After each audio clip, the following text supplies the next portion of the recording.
about the stress stability testing for the drug substance.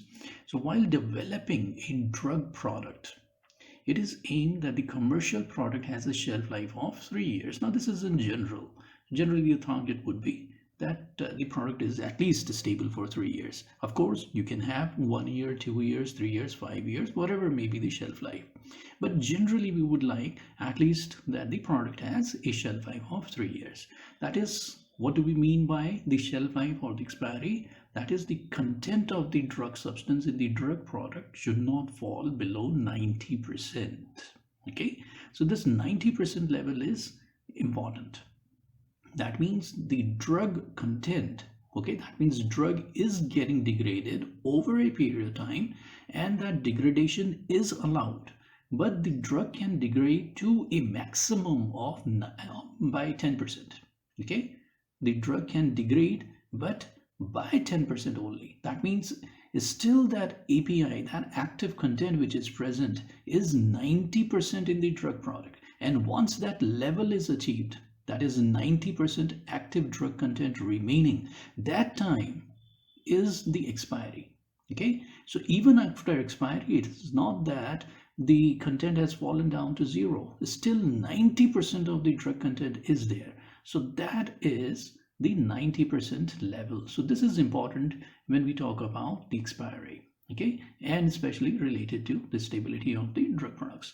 Now, in order to achieve this objective, that means at least we consider 3 years to be a good shelf life. Okay, so stress testing of the drug substances is undertaken during pre-formulation studies. So what we mean by that is that the drug itself, okay, the raw material itself has to be tested, and to find out what are the mechanisms through which it is degrading and how fast it is degrading. Okay, and based upon that, we can say whether it degrades by a zero order or a first order process, so that we can predict that in what time, whether 1 year, 3 years, 6 months, 3 years, 5 years, how long it will take for the drug to degrade by 10%, so that active content is 90%. So that is basically the purpose of stress testing. Now, how do we perform the stress testing for the drug substance? Now, keep in mind that it is a stress, that means under severe conditions. Okay, so the stress conditions which are used during this pre-formulation stability assessments include all of these. Okay, that means the drug is to be tested both in the solid state and in the solution state. Solid state, that means the drug is a powder, okay, crystalline powder, crystalline, amorphous, whatever it is, but it is a powdered drug, and the powder is to be subjected to certain conditions. So that is solid state stability. Like, for instance, the powdered drug is to be heated. So these are the three conditions: heat, moisture, and physical stress. So the powder is to be heated, or it is to be stored at these conditions. Okay, and this stress stability testing is generally conducted for about 1 month. Like accelerated, we said, is conducted for 6 months. Okay, real time or the long term is conducted for the time period equal to the expiry of the drug, that is maybe 1 year, 3 years, or 5 years. But stress stability testing is generally conducted for about 1 month. So that means the powdered drug is to be stored at these different temperatures. Okay, that means a batch would be stored at 4 degrees Celsius, then 20, then 30, then 40, then 50, and then even at 75 degrees Celsius. Okay, for about 28 days or for about 1 month. And at weekly intervals, the samples will be taken out and they will be analyzed, they will be assayed to find out how much drug content is remaining. Okay, now likewise, we have another condition, that is moisture uptake. That means the powder is to be exposed to a given moisture, given relative humidity condition. And what are those moisture or relative humidity conditions to which the powdered drug is to be exposed to? The atmosphere should be, or the condition should be, 30% relative humidity, 45%, 60%, 70%, and even 90% relative humidity. Okay, And then, of course, the samples are to be withdrawn at weekly intervals and they are to be analyzed. Likewise, you have the physical stress for the solid state stability. That means the drug is to be subjected to stressful conditions. Some of the unit operations like mixing or even size reduction, for instance, in ball mill.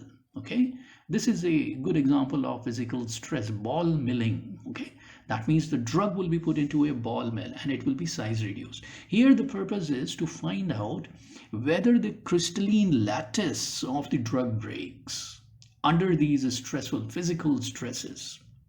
Okay, now if the crystalline lattice breaks during this ball milling or during lyophilization or even during compression, okay, during compression even, what that means is that if the crystalline lattice breaks, that means the dissolution, okay, the rate of dissolution of the drug is going to increase. That means whatever rate of absorption, rate of release we want, that rate of release and therefore the rate of dissolution and therefore the amount and the rate of drug absorbed is going to change. Okay, so this is how even these stressful conditions, especially those unit operations which we'll be using during the manufacture, whether they change the crystalline lattice. That is the point here. Then we have likewise the conditions for the solution state stability. That means you have that powder drug, but now you dissolve it, okay, and prepare a 1% solution of that drug. And that 1% solution, and most commonly it is the aqueous solution. So that 1% solution will be subjected to all these conditions, that is pH, light, and oxidation.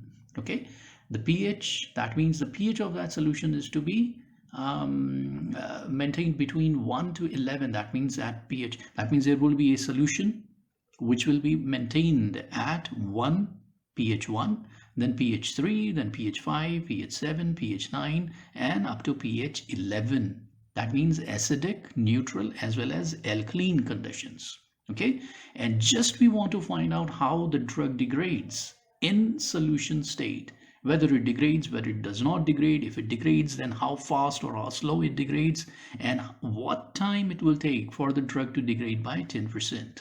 Okay, so not just 1 to 11, but we also reflux it. When we keep these solutions, that is 1, 3, 5, 7, and up to 11, they are stored in the at the room temperature, that is 25, controlled room temperature. You can say CRT, controlled room temperature, 25 degrees Celsius. Now, not only that, in addition to the effect of pH, temperature is also there, and that is reflux also.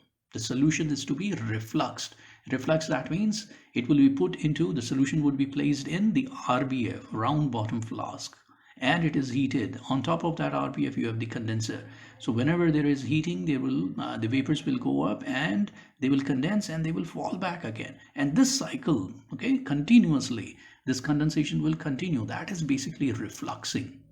And refluxing will go on for 24, 48, and even 72 hours. Okay, so there is a that is a very severe condition. That is what we say about stress stability testing. Severe conditions are used. So you reflux the drug in 1 molar HCl and in 1 molar NaOH. Okay, just to find out whether the drug would degrade. Then light, that aqueous solution, 1% aqueous solution, okay, and you find out generally the purpose here from 1 to 11, okay, that pH, the purpose is to find out that's one particular pH at which the drug has the lowest degradation. That will be the pH of maximum stability. So you find out the pH of maximum stability, okay, and prepare that solution pH of maximum stability, and then that solution is subjected to the light stress. And in light, generally we make use of the UV light. Okay, as we said, because why this UV light? Because shorter the wavelength in comparison to visible. UV has a shorter wavelength, and that shorter wavelength is connected or related to or correspondingly has a higher energy for the degradation, for the photolysis of the drug molecules. So generally UV, okay, that is the exposure we give to the solution, and generally these two wavelengths are used, that is 254 and 366 nm, nanometers. Okay, 254 and 366 are found to be the most degradative. Okay, they have a very great potential to degrade the drugs at these two nanometers, 254 and 366. Then you have oxidation also. Again, that solution, okay, prepared at the pH of maximum stability, it is subjected to oxidation. So basically oxygen would be sparged directly into the solution, or alternatively H2O2, hydrogen peroxide, can be added to the solution to find out whether the drug degrades by oxidation. Okay, so that is the stress conditions both in solid and in the solution state. Now the drug samples are stored at the test conditions, that is, as we talked about, whether in solid or solution state, okay, and are observed weekly for physical or even chemical changes, and compared to an appropriate control. That means drug would be there, powder solution form, and stored at ambient conditions. No stress, no degradative reactions would be inculcated into that. So that will act as the control. Now if a significant change, okay, now the rules, regulations define a significant change, and that significant change is considered to be only 5%. Okay, so if a significant change by law, it is defined that significant is 5% degradation is seen, the drug is considered to have poor stability. Okay, if no change is seen even after 30 days, the stability prognosis is excellent. So this is basically stress stability testing. And why do we perform this, or what is the importance or application or significance of stress testing of the drug substance or the API to select the specific protective additives to be included in the formulation? Quite obvious. Okay, like if this we find out that the drug undergoes hydrolysis and under acidic conditions, in that case when you formulate a solution dosage form of that drug, you will have to maintain the pH. For that you will have to add buffers. Or for instance, if you find out that the drug undergoes oxidation, in that case you will have to use antioxidants in the liquid preparation. Okay, or if you find out that the drug degrades by photolytic, by photochemical, okay, or by photolysis, then in that case you will have to use a packaging material, or you will have to coat. Suppose if it is a solid dosage form, if it is a tablet, then you will have to coat that tablet with a material that will prevent the movement of the passage of the UV light. Okay, and that material could be like titanium dioxide. So the tablets will have to be coated accordingly. So protective additives are to be added. That gives you an indication here itself, and that is exactly what preformulation studies mean. Then another would be to select appropriate packaging material. Okay, like we said, if the light degrades the drug, in that case the packaging material, for instance amber colored glass bottle, will have to be used. Okay, so packaging material which will improve the integrity of the drug and the product, and then to suggest appropriate conditions for handling during manufacture. Okay, even when it is being manufactured, when it is being processed, so what are those conditions in the humidity in that room, okay, in that premises, in the industry where this processing, where the, let us say, the production is going on. So those conditions in the premises, in the plant, have to be controlled. So those handling during a manufacture. Then to suggest appropriate storage conditions, that is storage conditions which will be placed on the label, which will be put onto the label, to store below 25, to protect from light, or to place it in a dry place, things like that. So that is the storage conditions will also have to be put onto the label.